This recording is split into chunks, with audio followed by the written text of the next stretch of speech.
मन का दीप जला, जीवन दीप जला,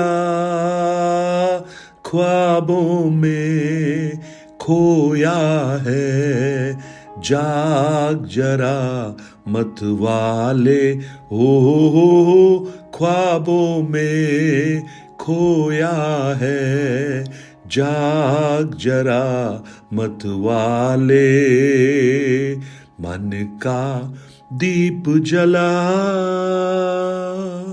good morning, praise the Lord. दिन की शुरुआत परमेश्वर के अद्भुत वचन के साथ मैं पास्टर राजकुमार एक बार फिर आप सब प्रिय भाई बहनों का इस प्रातःकालीन वचन मनन में स्वागत करता हूं। मेरी प्रार्थना है परमेश्वर अपने अनुग्रह, अपनी दया से आपको संभाले। और जो गीत आज हमने गाया है, मन का दीप जला, जीवन दीप जला, होने दें कि परमेश्वर हमारे हृदय को, हमारे विचारों को परमेश्वर में होकर आगे बढ़ने में मदद कर सके। कई बार हमारे जीवन में कुछ ऐसी घटनाएं होती हैं जो हमारी समझ से परे होती हैं और हम उन्हें एक साधारणतया एक आकस्मिक हुई घटना समझकर उन्हें भुला देते हैं। हमें लगता है कि ये बस ऐसे ही हो गया था, सबके साथ होता है।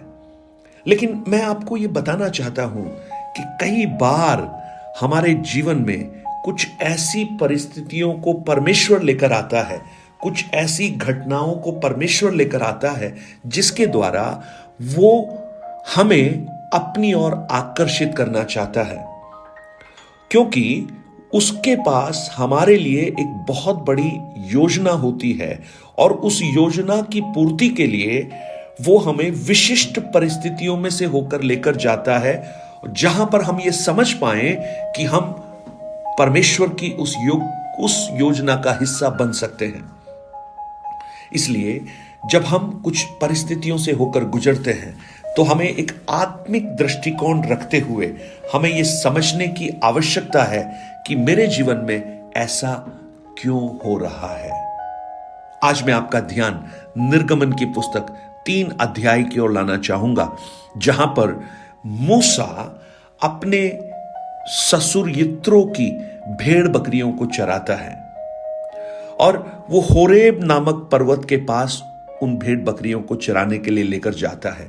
तब वहां एक अजीब सी घटना होती है और उस घटना के बारे में जब हम सोचते हैं तो हमें समझ में आता है कि ये जो अजीब सी घटना हुई है, ये एक बहुत बड़े कार्य की शुरुआत थी, नींव थी, एक बीज था। और चूंकि मूसा उसको समझ गया, उसने समझा, इसलिए वो एक बहुत बड़े कार्य को संपादित करने वाला एक अगुवा बन गया। आज जब हम इस निर्गमन के 3 अध्याय को पढ़ते हैं, हमें मालूम है कटीली झाड़ी के बीच में आग में एक दर्शन परमेश्वर ने मूसा को दिया। आज हमें मालूम है क्योंकि हम ये पढ़ रहे हैं। लेकिन मूसा जब उस परिस्थिति से गुजर रहा था तो उसको कुछ नहीं पता था ये क्या हो रहा है। और आप देखिए उसके 2 वचन से लेकर जब हम पढ़ते हैं, एक्सोडस चैप्टर 3 वर्सेस 2 ऑनवर्ड्स, और परमेश्वर के दूत ने एक कटीली झाड़ी के बीच आग की लौ में उसको दर्शन दिया और उसने दृष्टि उठाकर देखा कि झाड़ी जल रही है और भस्म नहीं होती। तब मूसा ने सोचा कि मैं उधर फिरकर उस बड़े अचंभे को देखूंगा कि वह झाड़ी क्यों नहीं जल रही। और यहोवा ने देखा कि मूसा देखने को मुड़ा चला आता है। यही एक बहुत बड़ी एक बात की शुरुआत हो रही है। कई बार हमारे जीवनों में परमेश्वर जब कुछ ऐसे कार्यों को करता है, चाहे वो परिस्थितियों के माध्यम से हो, चाहे किसी व्यक्ति के माध्यम से हो, चाहे अपने ही जीवन में हुई कुछ ऐसी बातें हो,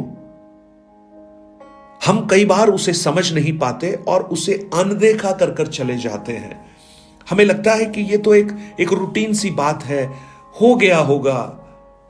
लेकिन मूसा को देखिए, जब उसने ये देखा अचंभे की एक बात को जब उसने देखी कि झाड़ी जल रही है और भस्म नहीं हो रही, क्योंकि मूसा ने बहुत सी झाड़ियों को जलते हुए देखा होगा, लेकिन ये कुछ अलग है।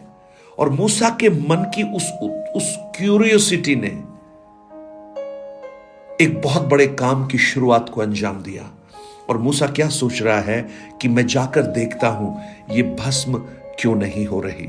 और जैसे ही मूसा उसको देखने के लिए मुड़ा, परमेश्वर ने झाड़ी के बीच में से उसको पुकार कर कहा, हे मूसा, हे मूसा। मूसा ने कहा, क्या आज्ञा। हो हालेलुया। आज मुझे सुनने वाले मेरे प्रिय भाई बहन, कितनी ही बार परमेश्वर ने आपको आकर्षित करना चाहा, कितनी ही परिस्थितियों को वो आपके जीवन में लेकर आया, कितनी ही बार आप जीवन की उन कठिनाइयों के बीच में से बचकर निकल गए और आपने बस सिर्फ एक धन्यवाद देकर उस बड़े काम को जो प्रभु आपके जीवन में करना चाहता था उसको आपने नहीं किया। आपने सोचा ये तो एक अकस्मात हो गया है, ये तो सबके साथ होता है, मेरे साथ भी हुआ है। शायद मूसा भी अगर ये सोचता तो एक बहुत बड़ा कार्य मूसा के द्वारा नहीं होता। Praise the Lord. कई बार मैंने सुना है जो नौकरी करने वाले लोग हैं, जो बहुत सफल होते हैं, अचानक से वो कहते हैं, उनके जीवन में निराशा और पराजय आने लगती है और वो कहते हैं ऐसा क्यों हमारे साथ हो रहा है। मैं आपको कहना चाहता हूं, ये कई बार वो समय हो सकता है जब परमेश्वर आपको उसके द्वारा आकर्षित करना चाहता हो। आप गाड़ी से कहीं यात्रा कर रहे हैं, अचानक एक एक्सीडेंट होते होते बच गया और आप सिर्फ खड़े होकर आपने एक धन्यवाद दिया उस परमेश्वर को और आप आगे बढ़ गए। लेकिन हो सकता है परमेश्वर वहां पर आपको कुछ कम